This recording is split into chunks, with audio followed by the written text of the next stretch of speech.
Selamat pagi Bapak Ibu dan saudara-saudara sekalian. Pada saat pagi hari ini sebelum kita melakukan segala aktivitas kita, kegiatan kita, mari kita meluangkan waktu kita untuk membaca dan merenungkan firman Tuhan.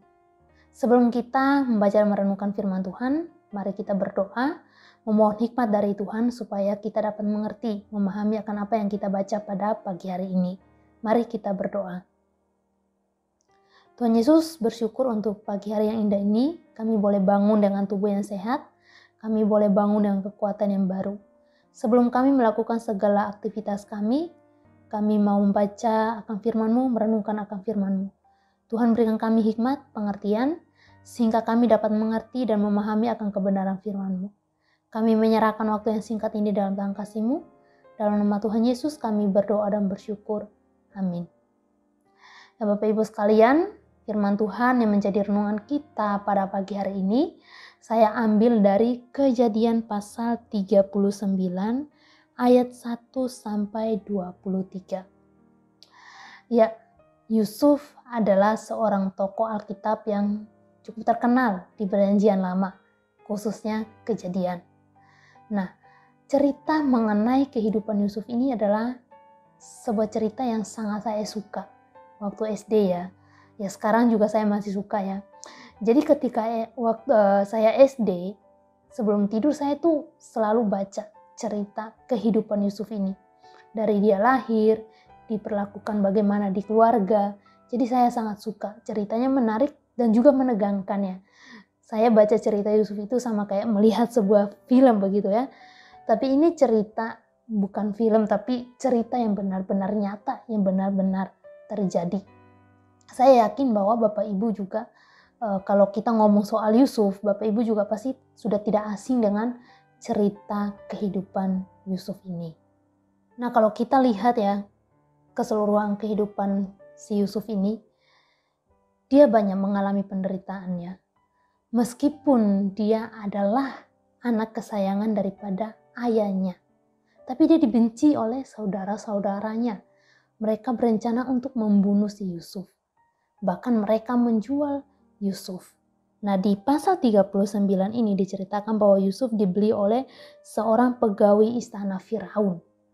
Dan dia akhirnya bekerja untuk orang tersebut, untuk si Potifar ini. Nah, di dalam pekerjaannya dikatakan bahwa segala yang dikerjakan oleh Yusuf itu berhasil. Karena Allah menyertai Yusuf. Bahkan Potifar ini tahu bahwa Yusuf ini berhasil dalam setiap apa yang dikerjakan karena Tuhan menyertai dia. Sehingga Potifar ini mempercayakan segala miliknya ke Yusuf. Yusuf ini menjadi orang kepercayaan daripada si Potifar. Dia berhasil dalam pekerjaannya karena Tuhan menyertai si Yusuf. Nah, meskipun begitu, Yusuf tidak terlepas dari yang namanya godaan. Di sini dikatakan bahwa di pasal 39 diceritakan bahwa istri daripada si Potifar ini tertarik pada Yusuf dan merayu Yusuf untuk tidur dengan dia. Ya, di ayat 7 sampai 10 dikatakan seperti ini. Selang beberapa waktu, istri tuannya memandang Yusuf dengan berahi lalu katanya, "Marilah tidur denganku." Tetapi Yusuf menolak dan berkata kepada istri tuannya itu, "Dengan bantuanku, tuanku itu tidak lagi mengatur apa yang ada di rumah ini dan ia telah menyerahkan segala miliknya pada kekuasaanku. Bahkan di dalam rumah ini ia tidak lebih besar kuasanya daripadaku dan tiada yang tidak diserahkannya kepadaku selain daripada engkau, sebab engkau istrinya. Bagaimanakah mungkin aku melakukan kejahatan yang besar ini dan berbuat dosa terhadap Allah?" Walaupun dari hari ke hari perempuan itu membujuk Yusuf, Yusuf tidak mendengarkan bujukannya itu untuk tidur di sisinya dan bersetubuh dengan dia. Ya, dari bacaan tadi sudah sangat jelas ya bahwa Yusuf tidak tergoda dengan rayuan si istri daripada tuannya itu, istri daripada si Potifar. Bahkan dikatakan bahwa perempuan itu merayunya dari hari ke hari. Berarti bukan hanya sekali, 2 kali, tetapi berulang-ulang kali. Meskipun begitu, Yusuf tidak tergoda. Tidak tergoda untuk tidur dengan perempuan itu, dengan istri daripada tuannya. Bahkan dia katakan kepada perempuan itu bahwa bagaimana mungkin saya bisa melakukan itu kepada orang yang sudah sangat-sangat percaya kepada saya. Seperti di awal tadi sudah saya katakan ya, bahwa Potifar ini sangat percaya dengan Yusuf. Bahkan miliknya itu dia percayakan ke Yusuf. Yusuf berkuasa atas miliknya. Yusuf tidak melakukan apa yang diminta oleh si perempuan ini. Dia tidak tergoda. Yusuf menghormati si Potifar. Nah, Yusuf tidak melakukan itu bukan hanya karena sekedar menghormati si Potifar ini, tetapi dia tahu bahwa itu adalah perbuatan yang tidak sesuai dengan firman Tuhan. Perbuatan yang tidak sesuai dengan perintah Tuhan. Dia tahu bahwa itu adalah dosa. Makanya dia tidak melakukan itu. Meskipun dia tahu bahwa kalau dia tidak melakukan itu ada resikonya. Kalau kita lihat ya di ayat-ayat selanjutnya, bahwa dikatakan dia difitnah ya. Yusuf difitnah oleh istri dari Potifar ini. Bahkan dia dipenjara. Yusuf tidak tergoda untuk melakukan dosa. Karena Allah menyertainya. Dia mempunyai hubungan yang dekat dengan Allah, dengan Tuhan. Bapak Ibu, mari kita juga belajar dari Yusuf untuk berani menolak melakukan apa yang tidak sesuai dengan kebenaran firman Tuhan.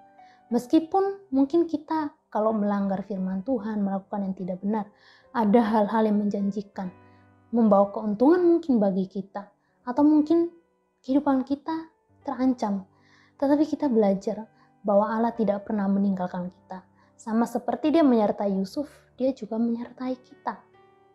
Dia tidak meninggalkan kita ketika kita selalu hidup di dalam dia.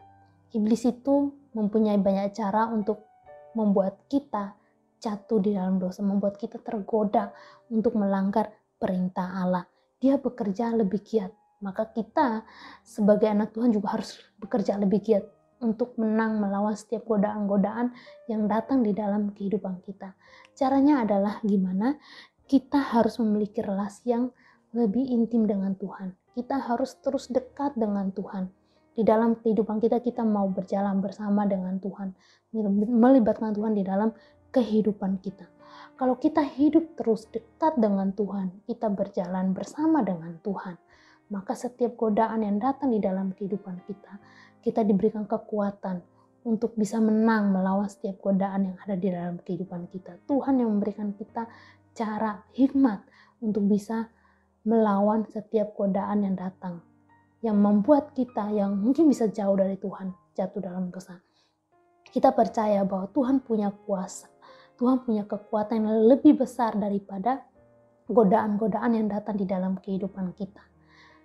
Yang perlu kita lakukan adalah kita terus hidup di dalam Dia. Kita mempercayakan diri kita sepenuhnya kepada Allah yang satu-satunya yang membuat kita menang melawan atas setiap godaan yang datang di dalam kehidupan kita. Mari Bapak Ibu, mari kita memiliki relasi yang intim dengan Tuhan, memiliki kedekatan dengan Tuhan. Mari kita berdoa. Tuhan, terima kasih untuk renungan pada pagi hari ini. Tolong kami sehingga kami terus melekat kepada Tuhan, terus hidup dekat dengan Tuhan. Tolong kami ya Tuhan di dalam kehidupan kami, supaya kami selalu melakukan apa yang Tuhan inginkan, selalu melakukan apa yang menyenangkan hati Tuhan. Di dalam nama Tuhan Yesus kami berdoa dan bersyukur. Amin.